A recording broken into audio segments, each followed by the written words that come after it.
बिस्मिल्लाहिर्रहमानिर्रहीम। दोस्तों, बहुत शुक्रिया कि आपने मेरी पिछली वीडियो को पहले से भी ज़्यादा पसंद किया, और मैं चाहता हूँ कि ना इस सिलसिले को मज़ीद आगे बढ़ाया जाए। और आज जो है मैं जिस टॉपिक पे बात कर रहा हूँ वो ये है कि हमारे जो पाकिस्तानी मुहक्किकीन हैं वो बाकी दुनिया से पीछे क्यों हैं। वो मेहनत भी करते हैं, वो काम भी कर रहे हैं, और जहानत की भी उनमें कमी नहीं है। और कुछ लोग हैं कि जो डेडिकेटेड भी हैं, लेकिन आखिर क्या वजह है कि वो कोई ऐसा इनपुट नहीं दे रहे, यानी ऐसी कंट्रीब्यूट नहीं कर रहे कि जो ना वर्ल्ड लेवल की हो और जो दुनिया में उनको नाम भी दे सके और पाकिस्तान को भी नाम दे सके, और जो दुनिया का पूल ऑफ नॉलेज है, जो इल्म का ज़ख़ीरा है, उसमें बहुत अच्छा इजाफा भी हो रहा हो। तो मेरे ख्याल में उसकी वजह यह है कि जो दुनिया का जो नज़रिया इल्म है, या जो मॉडर्न जो थ्योरीज ऑफ नॉलेज हैं, मेरा ख्याल ये है कि पाकिस्तान के अंदर जो तहकीकी काम हो रहा है वो उन जदीद जो इल्म के नज़रियात हैं उनसे उनसे हट के है। या आप ये कह सकते हैं कि वो पुरानी नज़रियात पर मबनी है, या फिर ये कह सकते हैं कि वो पाकिस्तानियों ने अपना ही कोई नज़रिया इल्म ईजाद किया हुआ है और उसी के गिर्द ही घूम रहे हैं और उसी के गिर्द ही लिख रहे हैं। तो इस वजह से वो दुनिया के अंदर बावजूद मेहनत के, जहानत के और बावजूद डेडिकेशन के वो जो है अच्छा कंट्रीब्यूट नहीं कर रहे। तो मैंने जो समझा यहाँ यूके में आकर, या उससे पहले, या जो रिसर्च पेपर मैं पढ़ता रहता हूँ, तो उनके हवाले से जो मैंने समझा कि आखिर वो कौन कौन से नुकात हैं कि जिन पर अगर पाकिस्तानी मुहक्किकीन ध्यान दें, तवज्जो दें, तो वो अच्छी जो है रिसर्च जो है वो क्रिएट कर सकते हैं। तो मेरे ख्याल में उसके मैं 4 नुकात पर बात करना चाहूँगा कि जिस पर पाकिस्तानी मुहक्किकीन को काम करने की ज़रूरत है, कि वो नए सिरे से उन 4 चीज़ों को देखें और नए सिरे से उनको पढ़ें और उन पर कमांड हासिल करें। और फिर जब वो तहकीकात की तरफ आएंगे तो उनसे मुझे यकीन है कि बहुत ही अच्छी तहकीकात निकलेंगी, और वो वर्ल्ड लेवल पर नाम भी बनाएंगे और दुनिया के ज़ख़ीरा इल्म में बहुत अच्छा इजाफा भी होगा। पहली चीज़ ये है कि मैंने यहाँ देखा है कि रैशनैलिटी अजम्पशन जो है सोशल साइंसेज में बहुत ज़्यादा इम्पॉर्टेंट है, जिसके अंदर हम ये देखते हैं कि जो अफराद होते हैं, जो इंसान होते हैं, इंडिविजुअल जो है, वो किन बुनियादों पर जो है ना फैसले करते हैं। क्या वो अपनी जहानत की बुनियाद पर फैसले करते हैं, परफेक्ट नॉलेज की बुनियाद पर फैसले करते हैं, और उन फैसलों की या उनकी फितरत की बेस क्या है।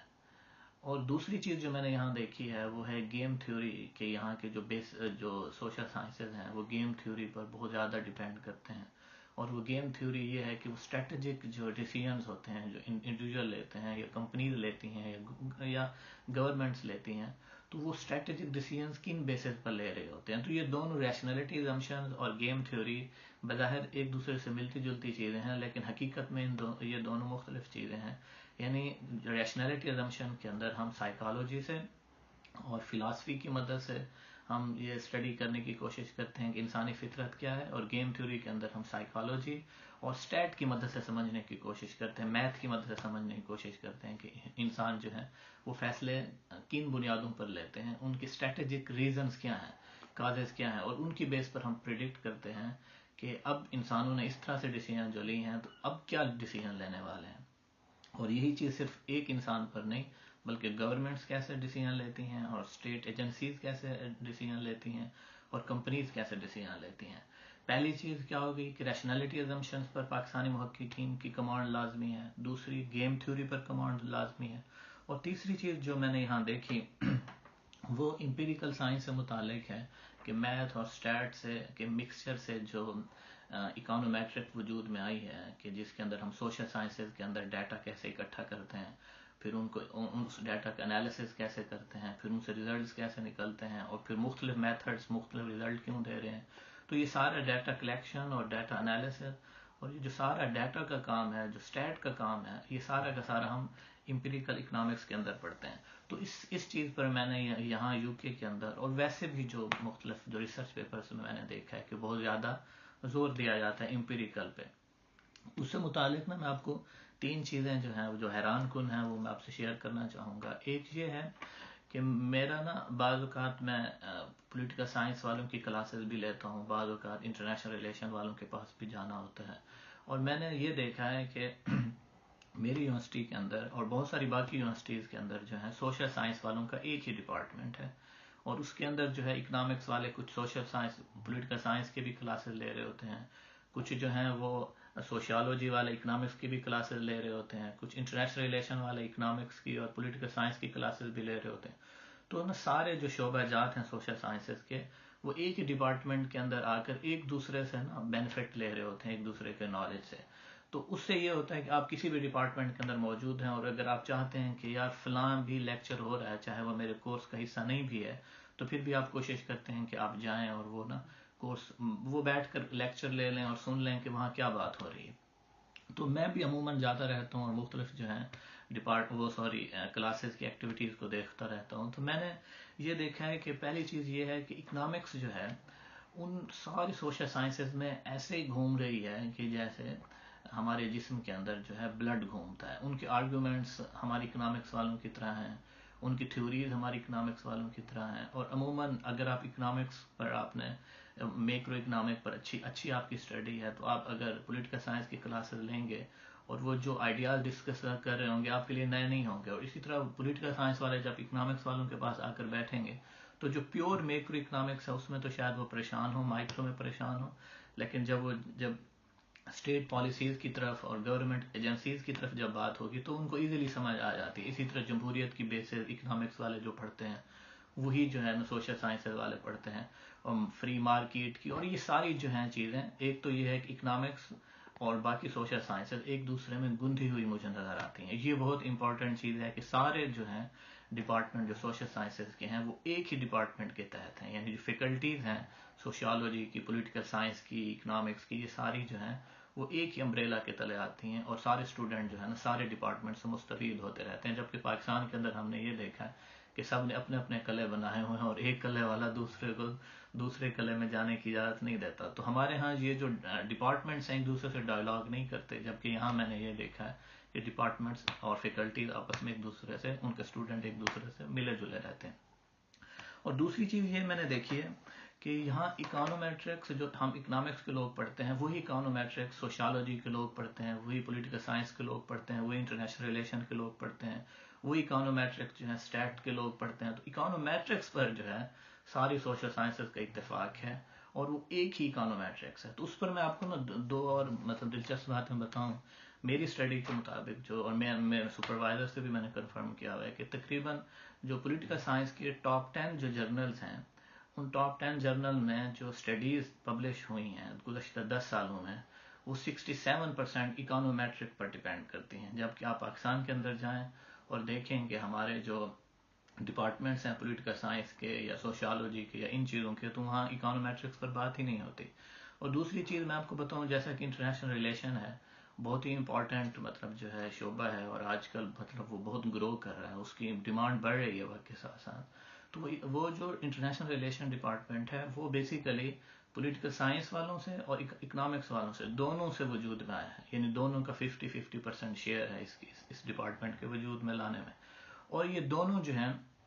एक ही यानी पॉलिटिकल साइंस के भी आर्ग्यूमेंट को यूज़ कर रहे होते हैं और इकोनॉमिक्स के भी आर्ग्यूमेंट को यूज़ कर रहे होते हैं। और इनके यहाँ भी इकोनोमेट्रिक्स जो है वो उन्होंने डिराइव की है इकोनॉमिक्स वालों से। तो ये चीज़ है कि सोशल साइंसेज यहाँ सारी की सारी जो सोशल साइंसेज हैं उन्होंने इकोनोमेट्रिक्स को अपने अंदर जल्ब कर लिया है, वैसे ही जैसे इकोनॉमिक्स वालों ने जल्ब किया हुआ है। तो पाकिस्तान के अंदर ये सिचुएशन है कि पाकिस्तान में इकोनोमेट्रिक्स पर इकोनॉमिक्स वाले तो काम करते हैं जैसे भी काम कर रहे हैं, लेकिन बाकी शोबाजात वाले वो इकोनोमेट्रिक्स पर बिल्कुल भी तवज्जो नहीं देते। और उससे नतीजा ये देखें कि जब दुनिया में 67% जो स्टडी है वो इकोनोमेट्रिक्स पर डिपेंडेंट है और बाकी जो 34% या 33% बचती है वो या रैशनैलिटी असम्पशन पर डिपेंड करती है या गेम थ्योरी पर डिपेंड करती है या सक्सेसफुल थ्योराइजेशन पर डिपेंड करती है, जिस पर मैं आगे बात करूंगा। तो हम लोग जो पढ़ा रहे हैं वो जो जदीद जो नॉलेज है उसमें कोई कंट्रीब्यूट नहीं कर रहा रिसर्च के हवाले से। और सबसे ज़्यादा अफसोस की बात यह है कि पाकिस्तान के अंदर इकोनोमेट्रिक्स के भी काबिल लोग मौजूद हैं और मतलब जो अच्छे स्टैटिस्टिशियन भी मौजूद हैं। तो एक तो खुद उनको भी नहीं पता कि उनकी दुनिया के अंदर डिमांड कितनी है, डाटा एनालिसिस की कितनी वैल्यू है, और दूसरा सोसाइटी को भी उनकी वैल्यू का नहीं पता, क्योंकि वो ये है कि जो सोसाइटी की अर्ज है, जो सोसाइटी का रुझान है, तो उससे तो वो मतलब जो है वो उसके करीब नहीं है। तो सोसाइटी का रुझान जिन चीज़ों की तरफ है आप जानते हैं, तो जो लोग सोसाइटी के रुझान से मैच नहीं कर रहे तो उनकी बेकदरी क्यों नहीं होगी, इससे भी आप वाकिफ हैं। अच्छा, जो चौथा अहम फैक्टर जो है جو مطلب اگر پاکستانی محققین جس پر بہت توجہ دیں تو وہ دنیا کے جو نالج ہے اس میں بہت اچھا اضافہ کر سکتے ہیں. تو چوتھا اہم فیکٹر ہے تھیورائزیشن، کہ کسی فینامنا کو تھیورائز کیسے کرنا ہے. پاکستان میں اس کا بھی بہت فقدان موجود ہے، اور ہمارے ہاں جو مطلب اسکالرز موجود ہیں وہ بھی ویسی چیزوں کو جنرلائز کرتے ہیں کہ جیسے نا کالم نویس کرتے ہیں. دیکھیں ایکڈیمک میں تھیورائزیشن اور اخبار نویسی میں کالم نویسی، یہ دونوں اپوزٹ چیزیں ہیں. کالم نویس جو ہے اپنی ایک ہی کالم کے اندر وہ 10 چیزیں جنرلائز کر جائے گا، لیکن ایک چیز کو تھیورائز کرنے کے لیے ایک محقق کو ایک پوری بک اور ایک پورا کا پورا ریسرچ پیپر لکھنا پڑتا ہے صرف ایک واقعے کو تھیورائز کرنے میں، اور وہ بھی تھیورائز کرتے ہوئے بار بار بتاتا ہے کہ اس میں غلطی کا امکان ہے. اور عموماً جو آج کل لینگویج یوز ہوتی ہے وہ پروبیبلٹی کی ہوتی ہے کہ 90% چانس ہے کہ یہی ہوگا کہ جو میں سوچ رہا ہوں یہی واقعے کا ریزن ہے. 90% 70% مطلب انٹرپریٹیشن یہی ہے جو میں بتا رہا ہوں. تو ہمارے ہاں شک کا بہت زیادہ مٹیریل موجود ہوتا ہے، اور ہم جو ہے کسی بھی واقعے کو تھیورائز کرتے ہوئے اس کی ٹائم اور پلیس کو ضرور دیکھتے ہیں، اور یہ دیکھتے ہیں کہ اگر میں پاکستان سے متعلق کوئی واقعہ تھیورائز کر رہا ہوں تو یہ واقعہ کیا میں انڈیا کے لیے بھی تھیورائز کر سکتا ہوں، یہی واقعہ چائنا کے لیے تھیورائز ہو سکتا ہے. اگر نہیں تھیورائز ہو سکتا، یہ سٹوری جو میں بنا رہا ہوں پاکستان سے متعلق یہ باقی دنیا کے لیے سٹوری نہیں بن سکتی، تو اس کا مطلب یہ ہے کہ بھئی میں غلط تھیورائز کر رہا ہوں. تو آپ کو اس کے لیے بہت زیادہ نالج کی ضرورت ہوتی ہے. ایک ہی واقعے کے بہت سارے جو کازز اور ریزنز ہیں آپ کو ان کا پتہ ہونا چاہیے، فل انفارمیشن ہونی چاہیے، اور بہت سنجیدگی چاہیے، اور بہت ڈیڈیکیشن چاہیے. بہت وقت لگتا ہے چیزوں کو تھیورائز کرنے میں، اور یہ بہت بڑا کام ہے. اور پاکستان کے اندر تھیورائزیشن کا کام بہت بہت بہت کم ہوا ہے، باوجود یہ کہ ہم چیزوں کو جنرلائز کرنے میں بہت ماسٹر ہیں. لیکن حقیقت یہ ہے کہ 2-3 بکس ہی موجود ہیں اچھی جنہوں نے کسی واقعے کو تھیورائز کرنے کی کوشش کی ہے. ایک ڈاکٹر عشرت حسین کی جو بک ہے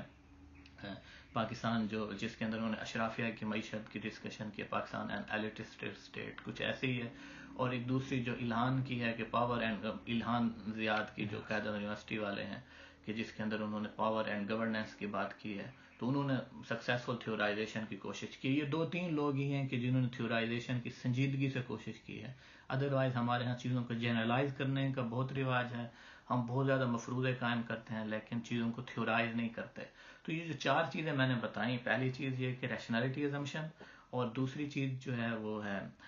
مطلب گیم تھیوری، تیسری امپیریکل سائنسز اور اکانومیٹرکس جس کو ہم کہتے ہیں، اور چوتھی چیز جو ہے وہ تھیورائزیشن. ان چیزوں پر ہمارے محققین کو بہت پڑھنے کی ضرورت ہے. اس کے لیے گوگل پر بہت میٹیریل موجود ہے، اور اگر وہ ان چاروں چیزوں پر کمانڈ حاصل کر لیتے ہیں اور انہی کی مدد سے جو ہے وہ کام کرتے ہیں، تو ہمیں جو ہے نا کوئی زمانے کی یا خدا کی طرف سے ہم پر کوئی پھٹکار نہیں ہے کہ ہم ایسے ہی رہیں گے، ہم کوئی اچھا کام نہیں کر سکیں گے. ہم کام اچھا کر سکتے ہیں، صرف یہ ہے کہ ہم دنیا سے آؤٹ ڈیٹڈ بیٹھے ہیں. اگر ہم آؤٹ ڈیٹڈ نہ رہیں اور کمپیٹیبلٹی قائم کریں جس پر دنیا کام کر رہی ہے اسی طریقے سے ہم کام کریں تو ہم نام بنا سکتے ہیں. تو پھر میں دوبارہ سے جو ہے اور مطلب آپ دوستوں سے کہوں گا کہ اگر آپ ایکڈیمک سے متعلق ہیں تو لازمی بات ہے کہ آپ کالم نویسی والے رجحان سے ہٹیں اور ایسے مفروضے نہ قائم کیا کریں، اور کچھ سالڈ سا ورک کریں، اور وہ دنیا میں نام بنائے گا. بہت شکریہ.